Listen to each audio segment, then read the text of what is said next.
At the time I went with ABC, they were only programming about 4 or 5 nights a week.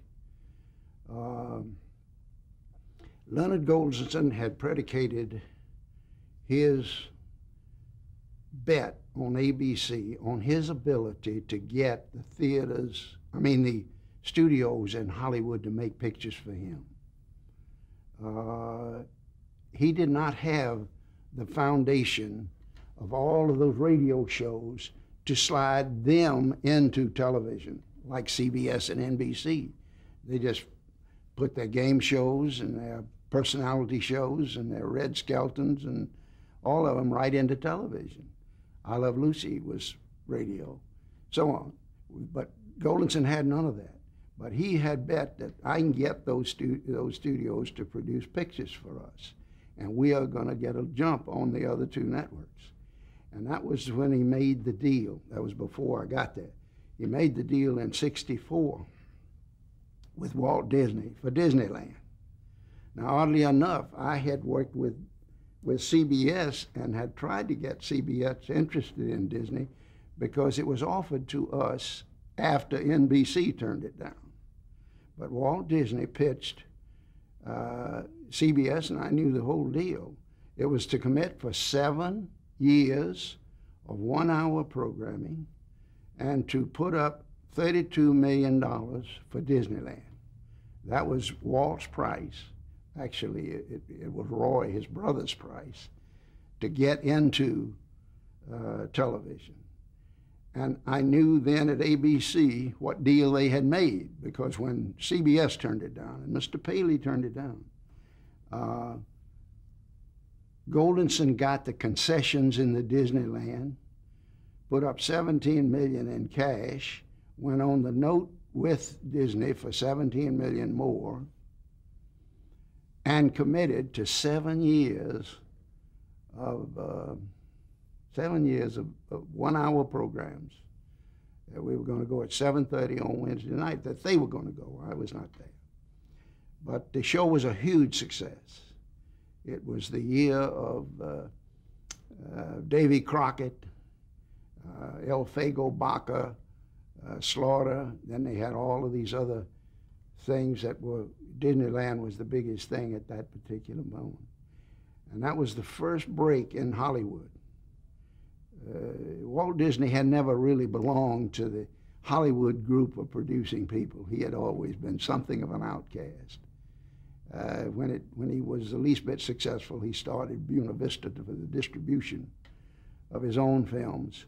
But he was at a very low point in 1954, very low. He was, the stock was down to very low, and he was in a bad shape. He had to do something spectacular, and he did. And that was the opening the next year of Disneyland, which was another big success. But then when I got there, the first thing I had to sell was the Mickey Mouse Club.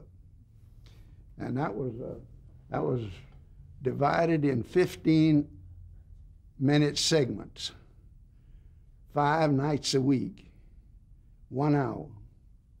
So you had 15 with a favored nations clause going through it, $650,000 for each quarter hour. It was unheard of. The agents just thought we were out of our mind. Well, we sold it out. And it was that break again that I had. I had the product. Disneyland was sold out solid, and we started with a sold-out Mickey Mouse Club, and it lasted for the next 6 years. Quick and interesting story. Ruth Handler, a woman that was starting a toy company, Mattel, which turned out to be Mattel, came in with her husband Ralph. Ralph was the guy who fiddled with the toys. She placed an order then and there for the Mickey Mouse Club. And we looked it up, and her gross sales had been $350,000 a year before. Gross sales, not net, gross. And she signed a contract that afternoon for $650,000, and her credit was no good. nobody would say that she could pay.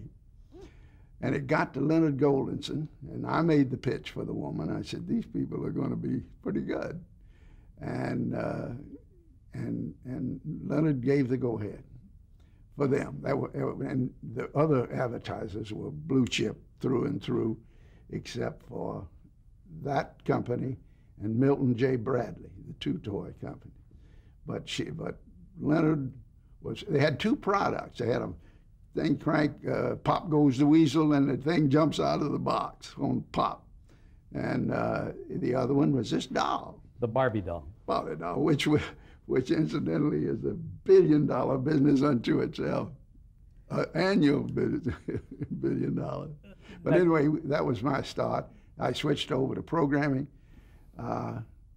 And at the show that we had coming up was a thing called Maverick.